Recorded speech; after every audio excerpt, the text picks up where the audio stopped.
Dans les régions du centre de la France, au diocèse de Moulins, sous la protection de la Vierge Marie, se dresse l'abbaye Notre-Dame de Ceffonds, dont nous allons voir les images.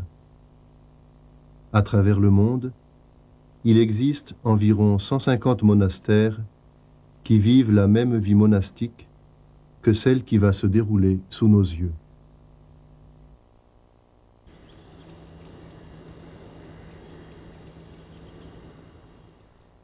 Les origines de la vie monastique sont lointaines.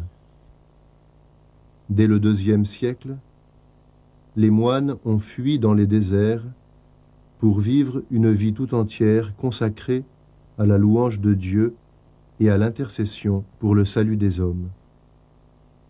Si les temps ont changé, disparition de culture, guerre, révolution, la vie monastique à travers les siècles demeure fondamentalement la même.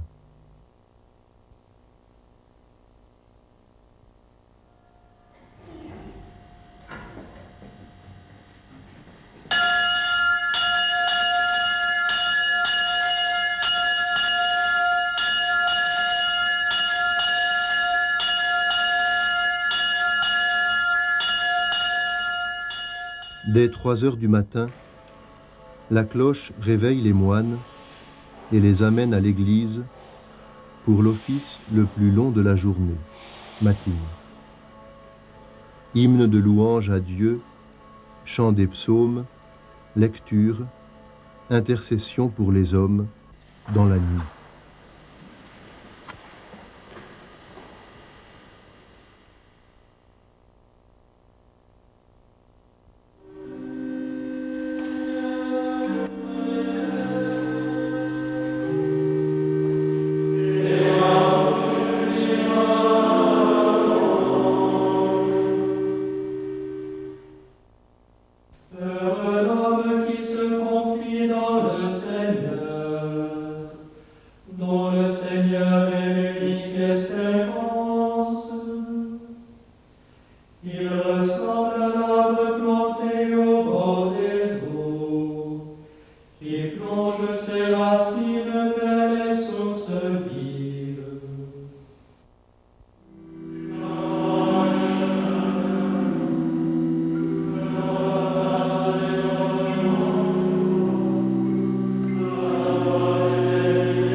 L'office terminé, les frères prient seuls, silencieusement dans l'église, ou se livrent à la lecture spirituelle appelée par les moines Lectio Divina, dans le silence de l'église ou dans la grande pièce du monastère appelée Scriptorium, où chaque moine a son bureau personnel, et cela jusqu'au lever du jour.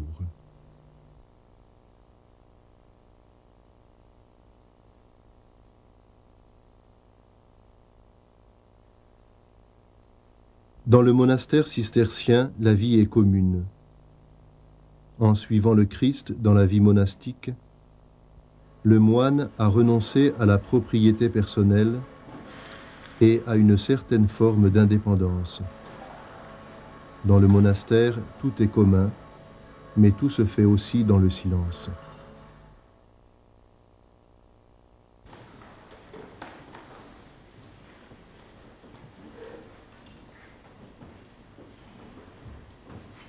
Vers 7 heures du matin, la communauté des frères réunis écoute la lecture de la règle de saint Benoît, le père des moines, commentée, expliquée par le père abbé. Puis les frères se rendent à l'église du monastère pour le chant de la prière des laudes ou du lever du jour et la célébration de la Sainte Messe qui se termine aussi dans la prière solitaire.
Tout au long de la journée, quel que soit son travail, le moine reviendra à l'église à intervalles réguliers pour des temps plus ou moins longs. Ce sont les offices de la matinée. Tierce vers 9 heures et sexte à midi, auquel succède l'office du début de l'après-midi, none, celui du crépuscule, vêpres, et enfin l'office de la fin du jour, complis. Cette fois le jour, le moine cesse son occupation et se rend à l'église pour prier.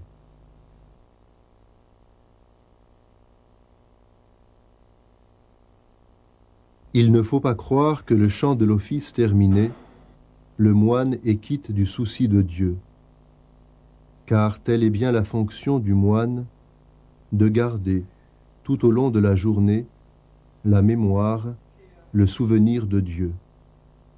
C'est ce qu'on appelle la prière continue. Les liens sont d'autant plus puissants entre nous qu'il y a une vie monastique, c'est-à-dire une vie d'union à Dieu, une vie de recherche de Dieu qui est authentique. Donc qui va conditionner le silence, donc qui va faire qu'ensemble, eh bien, les uns et les autres, nous allons avoir, oui, un véritable amour fraternel et de véritables relations.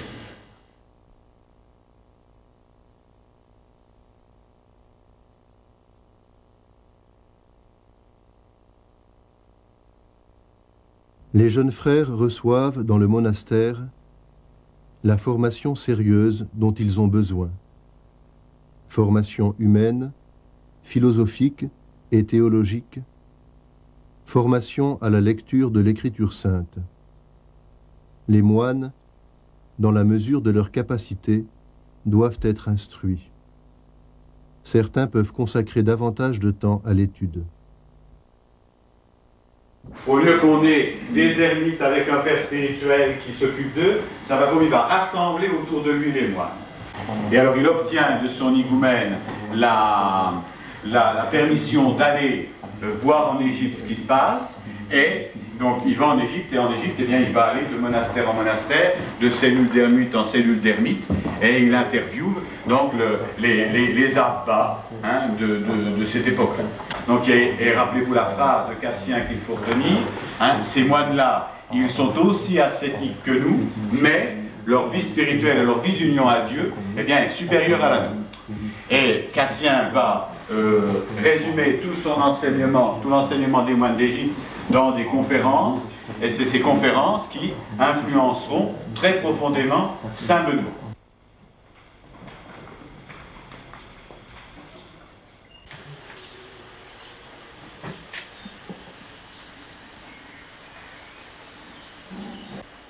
La prière n'est pas une simple affaire personnelle entre le moine et Dieu. Bien au contraire. Dès l'instant que quelqu'un prie, c'est toute l'histoire des hommes avec leur souffrance et leur bonheur qui est concernée.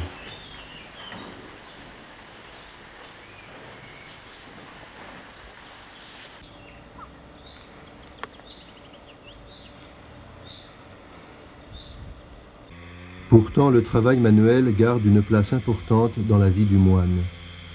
Le moine, à l'exemple des apôtres, travaille pour gagner son pain et pour faire des aumônes.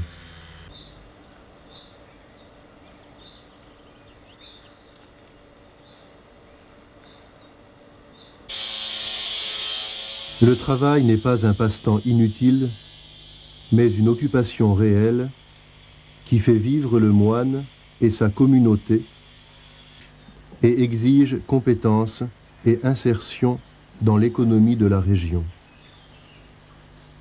Souvent, parce que le travail du moine est honnête et désintéressé, il transforme le monastère en une exploitation agricole ou une petite industrie modèle. L'abbaye de Ceffonds a diversifié ses activités en 3 secteurs: un domaine agricole, vaches laitières et culture, un moulin spécialisé dans les produits diététiques et une fabrique de confitures.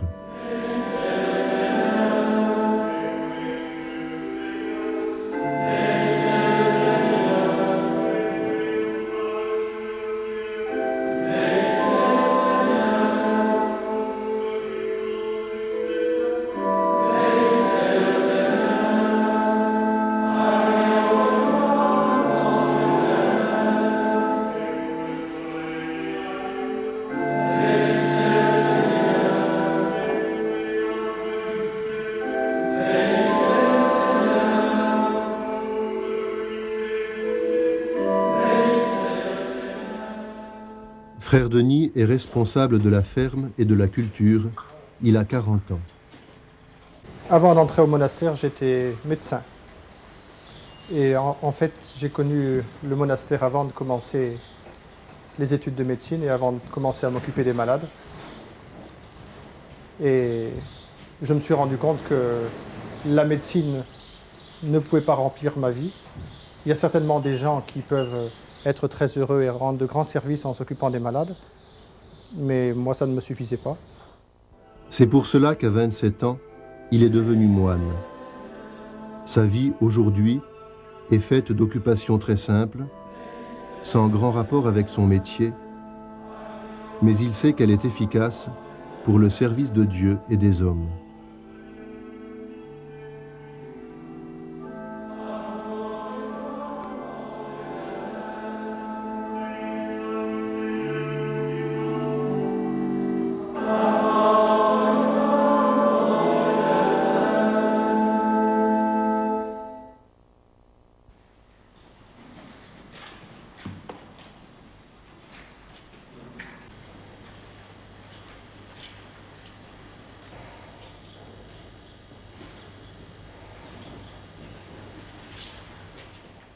Si nécessaire que soit le travail, il n'explique pas la vie monastique. C'est un appel de Dieu qui est à l'origine de cette vocation. Le moine est un homme ordinaire comme les autres, que l'appel de Dieu a arraché à une vie normale pour le tourner uniquement vers le Seigneur Jésus-Christ.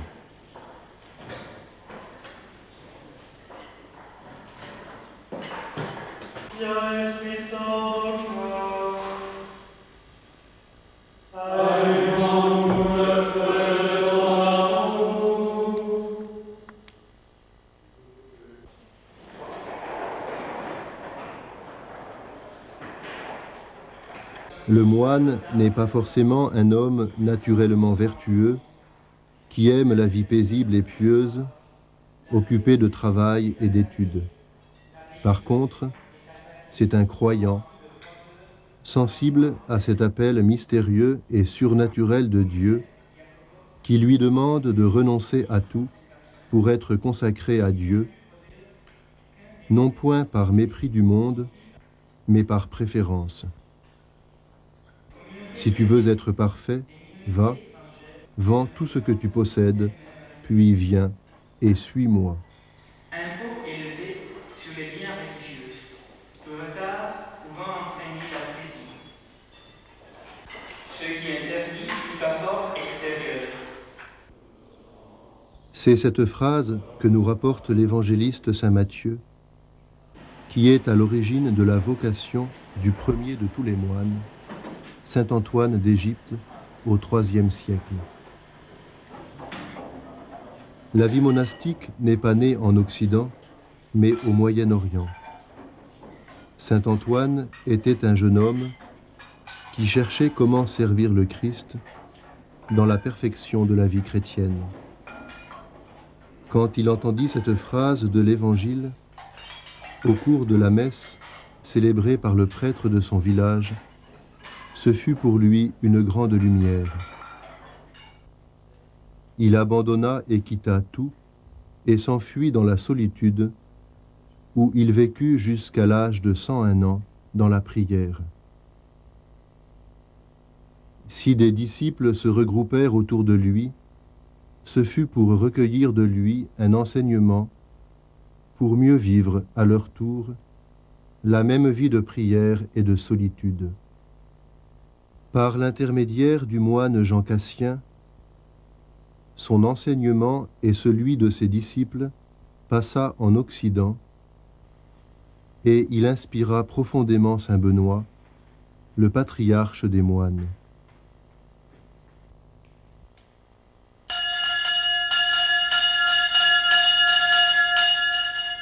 Plusieurs siècles plus tard, en 1098, des disciples de saint Benoît, des moines français, fondèrent l'ordre cistercien auquel appartient ce monastère. Ils voulaient vivre le pur idéal de saint Benoît, ne rien préférer à l'amour du Christ.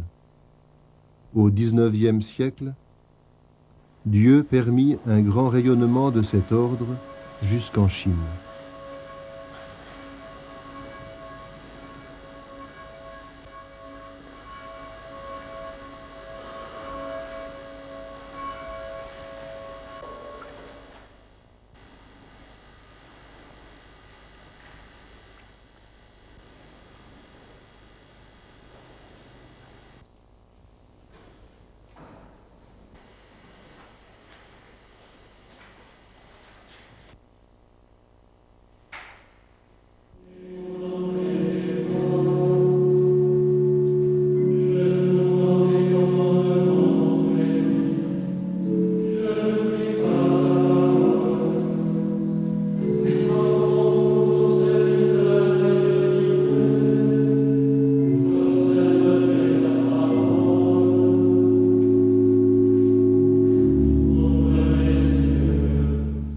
Ainsi, quelles que soient les régions, les contrées, les climats, les cultures, partout où il y a des moines, il y a des hommes dont l'unique préoccupation est de servir Dieu dans une vie de prière et d'être ainsi au service de leurs frères les hommes.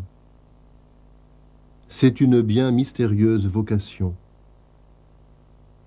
Pourquoi le Christ appelle-t-il des hommes à cette vie-là, alors qu'il y a tant de choses à faire? Il n'y a pas d'explication, si ce n'est cette attirance et la certitude qu'il importe de faire la volonté de Dieu.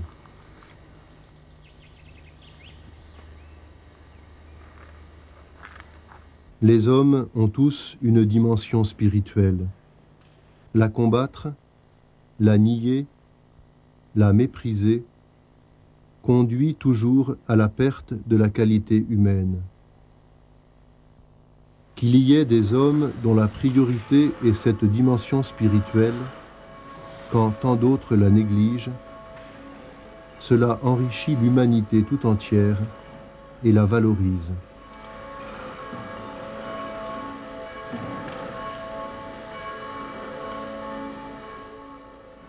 Dans le monastère, comme celui que nous voyons ici, une soixantaine d'hommes, souvent de nationalités et d'origines sociales différentes, vivent et servent Dieu.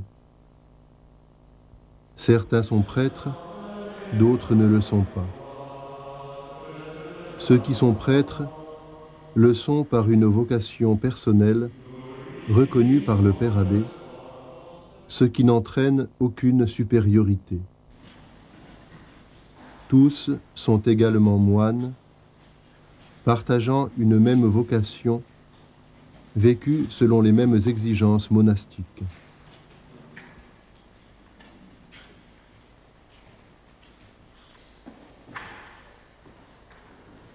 D'une certaine façon, nous n'avons pas choisi d'être. Le sacerdoce du moine prêtre n'est pas pour lui une sollicitation au ministère apostolique, paroissial ou missionnaire, mais son principal ministère est la célébration de la messe qui est, comme le dit le Concile Vatican II, source et sommet de la vie de l'Église, accomplissement de l'œuvre de l'évangélisation. Par son sacerdoce, il est au cœur même de sa vocation monastique. Aujourd'hui, la plupart des jeunes frères sont très sensibles à l'aspect contemplatif de leur vocation. Frère Jérémie a 23 ans, il est entré au monastère il y a 4 ans. Quand j'ai eu 18 ans, j'ai ressenti un appel de Dieu et j'ai voulu répondre à cet appel. Je ne suis pas français et dans mon pays, la vie monastique était interdite. Alors j'ai lu plusieurs livres sur la vie monastique, j'ai parlé avec des prêtres. Peu à peu, je me suis rendu compte que la vie au séminaire ne me convenait pas. Donc j'ai décidé de quitter mon pays et je suis entré ici, dans ce monastère, pour le Christ et pour mon bonheur. Ce qui m'a frappé dans la vie monastique, c'est cet équilibre entre la prière, les études et le travail manuel. Je continue mes études pour devenir moine et prêtre, non pas pour m'occuper des paroisses, comme on me formait au séminaire, mais uniquement pour servir Dieu dans la vie monastique. J'ai un grand désir qu'un jour, dans mon pays, existe un monastère comme celui dans lequel je vis maintenant et où je suis formé.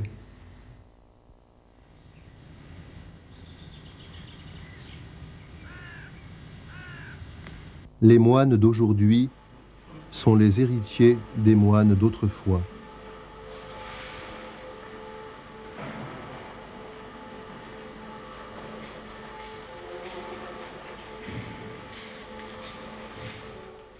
Ils veulent vivre leur vocation dans une fidélité renouvelée à la consigne de leur patriarche Saint Benoît, ne rien préférer à l'amour du Christ, à l'école de la Vierge Marie que Saint Bernard a si bien chantée.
Leur seule ambition est de servir Dieu dans une vie de louange, d'intercession et de sanctification au sein de l'Église.